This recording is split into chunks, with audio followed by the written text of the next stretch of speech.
बच्चों, अगर एटम की डिस्कवरी ना हुई होती, साइंटिस्ट ने एटम के डिफरेंट मॉडल्स ना प्रपोज किए होते, तो जितनी डिवाइसेस आप देखते हैं, मोबाइल, कंप्यूटर, शायद ये डेवलप नहीं हो पाती। फिज़िक्स में इलेक्ट्रॉनिक्स खास तौर पे समझने के लिए, सेमीकंडक्टर्स के स्ट्रक्चर को समझने के लिए और केमिस्ट्री को काफ़ी हद तक समझने के लिए एटम के बेसिक मॉडल्स की गुड अंडरस्टैंडिंग ज़रूरी है। आइए सबसे पहले जानते हैं इस चैप्टर जिसका नाम एटम्स है, इसमें इंपॉर्टेंट टॉपिक्स क्या हैं। जो पहली इंपॉर्टेंट चीज़ है रदरफोर्ड का या गीगर मार्सडेन का अल्फा पार्टिकल स्कैटरिंग एक्सपेरिमेंट। इस एक्सपेरिमेंट में गोल्ड फॉइल पर अल्फा पार्टिकल्स, जो कि एसेंशियली पॉजिटिवली चार्ज पार्टिकल्स हैं, इनको बॉम्बार्ड किया गया। देखा गया कि ज़्यादातर पार्टिकल्स गोल्ड फॉइल के आर पार चले गए बिना डेविएट हुए, सजेस्टिंग दैट कि एटम मोस्टली एम्प्टी होता है। कुछ पार्टिकल्स स्ट्रांगली रिबाउंड हुए, सजेस्टिंग दैट एटम के सेंटर पर एक पॉजिटिवली चार्ज्ड एंटिटी होती है जिसे न्यूक्लियस बोला जाता है और इस न्यूक्लियस के सराउंडिंग में इलेक्ट्रॉन सर्कुलर ऑर्बिट्स में घूमते हैं। यह था रदरफोर्ड का मॉडल। लेकिन इस मॉडल में रदरफोर्ड सर्कुलर ऑर्बिट्स की स्टेबिलिटी को एक्सप्लेन नहीं कर पाया और हाइड्रोजन स्पेक्ट्रम को भी एक्सप्लेन नहीं कर पाया। इन दोनों लिमिटेशंस को ओवरकम करने के लिए बोर ने एक अपना मॉडल सजेस्ट किया। तो सेकंड इंपॉर्टेंट चीज़ है बोर का एटॉमिक मॉडल। बोर ने ये बोला कि अलाउड या स्टेबल ऑर्बिट्स में इलेक्ट्रॉन जो होते हैं उनका एंगुलर मोमेंटम क्वांटाइजेशन रूल को फॉलो करता है। क्वांटाइजेशन रूल और सर्कुलर डायनेमिक्स की मदद से हम बोर के एटम को कंप्लीटली समझ सकते हैं। हमें क्या क्या समझना है और याद रखना है। पहली चीज़, अलाउड ऑर्बिट्स का radius in terms of principal quantum number या ऑर्बिट नंबर क्या होता है। दूसरा, अलाउड ऑर्बिट्स में इलेक्ट्रॉन्स की स्पीड का फॉर्मूला क्या है।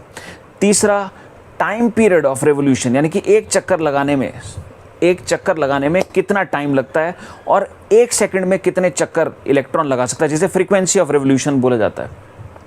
फिर साथ साथ में इलेक्ट्रॉन की potential energy, kinetic energy, hydrogen या हाइड्रोजन लाइक एटम्स के लिए मॉडल था, इनकी बाइंडिंग एनर्जी की एक्सप्रेशन अपने को मालूम होनी चाहिए। फिर मैग्नेटिक मोमेंट का फॉर्मूला अपने को मालूम होना चाहिए। कई बार क्या होगा क्वेश्चन में कि पोटेंशियल एनर्जी का रेफरेंस इन्फिनिटी पे ना रख के कहीं भी रख दिया जाएगा या नॉन स्टैंडर्ड रख दिया जाएगा। तो ऐसे केस में पोटेंशियल एनर्जी का जो स्टैंडर्ड एक्सप्रेशन होता है वो थोड़ा सा ऑल्टर हो जाता है, तो उसकी अंडरस्टैंडिंग भी बच्चों आपको होनी चाहिए, वो भी आप ध्यान से कीजिएगा। नेक्स्ट इंपॉर्टेंट चीज़ है हाइड्रोजन स्पेक्ट्रम। मोनोटॉमिक हाइड्रोजन को किसी एनक्लोजर में रख के जब हीट अप किया जाता है तो उसमें से रेडिएशंस निकलती हैं और इन रेडिएशंस को यदि प्रिज्म से पास कराया जाता है तो ये रेडिएशंस पूरा स्पेक्ट्रम प्रोड्यूस करती हैं। जैसे बच्चों सनलाइट जब प्रिज्म से पास करती है तो विबग्योर बनता है ना, एक पूरा स्पेक्ट्रम, कुछ उसी तरीके से ये जो स्पेक्ट्रम है इसको हिस्टोरिकली समझा गया डिफरेंट सीरीज में बांट करके, जिसमें Lyman series, बामर series etcetera series आपको क्लियर होनी चाहिए। और साथ में इन सीरीज में किसी भी जनरल डी एक्साइटेशन में एक्चुअली होता क्या है, जब इलेक्ट्रॉन गर्म करने पर एक्साइट होता है तो इमीडिएटली फिर वो डी एक्साइट होता है, यानी कि हायर ऑर्बिट से लोअर ऑर्बिट आता है और एनर्जी लूज करता है।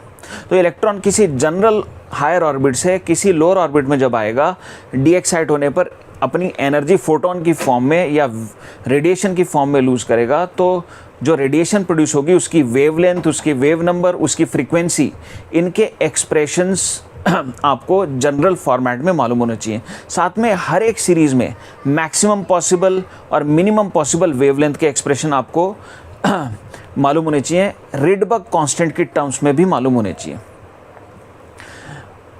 और स्पेक्ट्रम में यदि कोई हाइड्रोजन या हाइड्रोजन लाइक गैस का सैंपल किसी पर्टिकुलर हायर एक्साइटेड स्टेट में है और डी एक्साइटेशन हो रहा है तो कितनी maximum types of wavelength produce हो सकती हैं, ये भी आपको बच्चों मालूम होना चाहिए।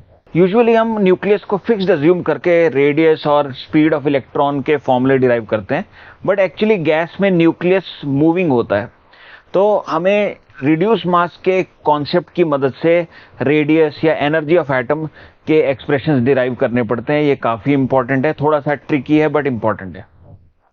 और जो नेक्स्ट इंपॉर्टेंट चीज़ है स्पेशल केसेस, जैसे कि म्यूनिक हाइड्रोजन एटम या पॉजिट्रोनियम या फिर हाइपोथेटिकल एटम्स।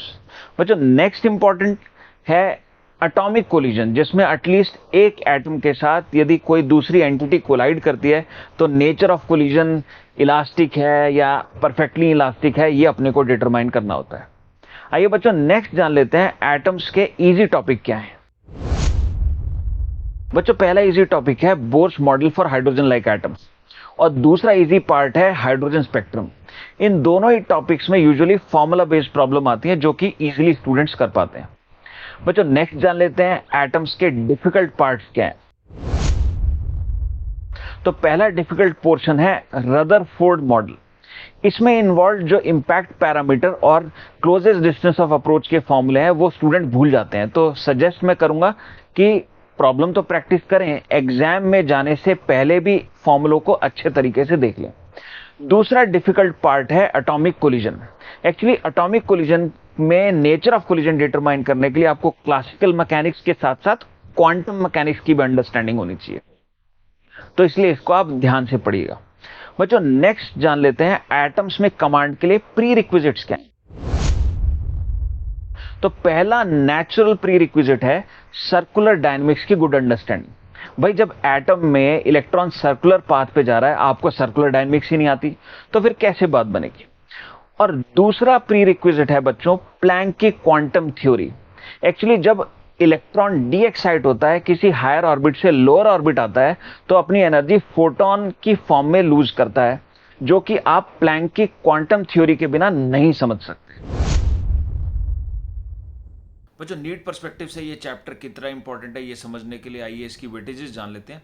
ईयर 23 में नीट में इस टॉपिक से 3 problems have been asked. Year 22 में देखें तो only 1 problem was asked. Then year 21 में 0 problems were asked and year 20 and 19 दोनों सालों में देखें तो 2 problems have been asked from this topic. Overall देखें तो 5 साल में 8 प्रॉब्लम्स इस टॉपिक से आई हैं जो मॉडरेट डिफिकल्टी लेवल की रही हैं।